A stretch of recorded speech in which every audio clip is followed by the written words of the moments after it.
Hello and welcome back to the DIY hosting of a WordPress website video series.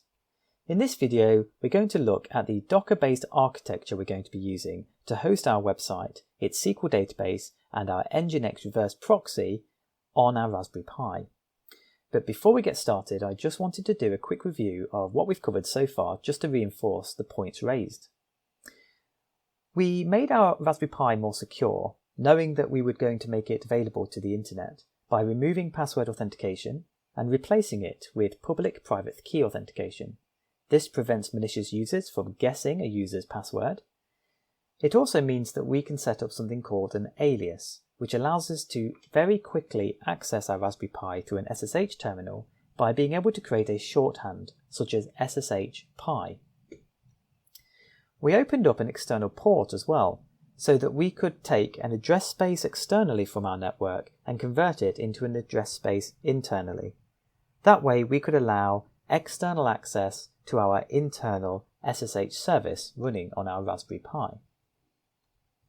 We removed unnecessary services to save RAM, CPU and power, and we also overclocked our CPU so that on those occasions when we need a little bit more CPU power for short bursts of time, we have that little bit extra clock speed.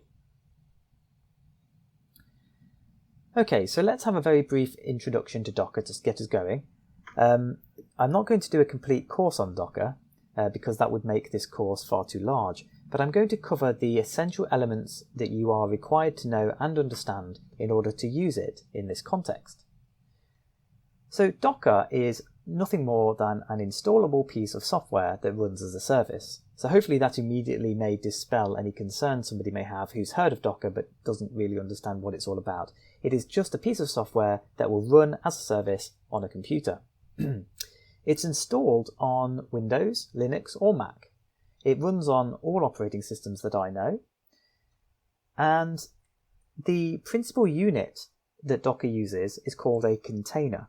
And a container encapsulates software and its dependencies into one package, allowing that package or container to be moved around, deployed on different systems, and will work exactly the same on each of those systems.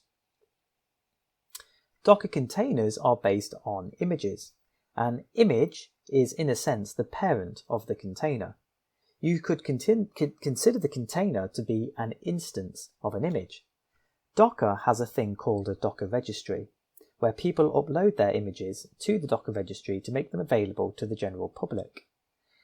We'll be using the Docker registry in this course to obtain an image for WordPress, for example.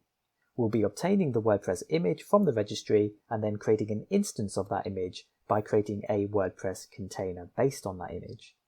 That WordPress container will then run locally on our computer to host our WordPress site during development, but it will also equivalently run on our server when we deploy it live on our Raspberry Pi.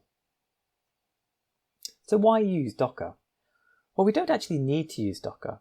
This project is actually small enough that we could get away with installing bare metal dependencies.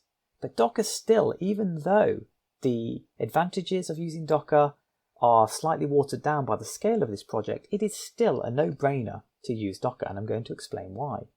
To start with, you get a two-in-one advantage straight away, which is that your local development and your deployment environment are both the same. We can develop against a local Docker container, which is exactly the same as the container that is deployed to the live server. It will run exactly the same. This helps reduce any additional confusion there might be in the transition from when we go from a local development environment to a live development environment. By removing that dependency on the host architecture, we've introduced this sense of complete portability. So if you decide your Raspberry Pi just isn't up to the task as your website grows, you could then deploy it in the cloud, and that container will work just the same as it did on your Raspberry Pi.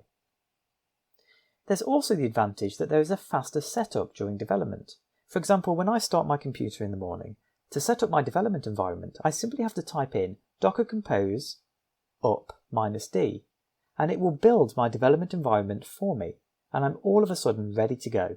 There's no more setting up of multiple services to emulate the live server. I have the live server basically, in a sense, running on my local computer.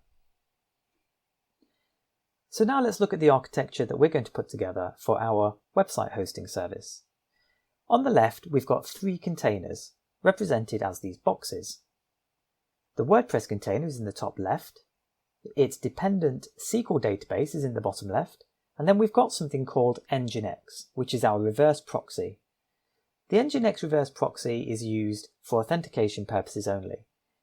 It's what will allow us to get our website out into the world as a HTTPS encrypted website. Each of these, though, are self-contained containers, and when we've finished developing them locally, we can pick them up, we can deploy them to our Raspberry Pi, and they will run exactly the same as they do on our local computer. So in the following videos, we're going to look at creating these containers in isolation, creating a network that allow them to talk to each other, and then exposing the port here so that our router can then pass it on to the internet. And before you know it, you've got a fully functional WordPress website with its SQL database passed through as a HTTPS website to the world. And this can be moved anywhere you like, to any hosting platform, not just your Raspberry Pi, not just your local computer, any hosting platform. Okay, so let's get on with other videos where we're actually going to do this. I hope you found this informative. Please do like this video and please do subscribe to my video course. I very much appreciate it. It makes it much easier for me to make the videos and keep on going. So thank you very much, and I will see you in the next video.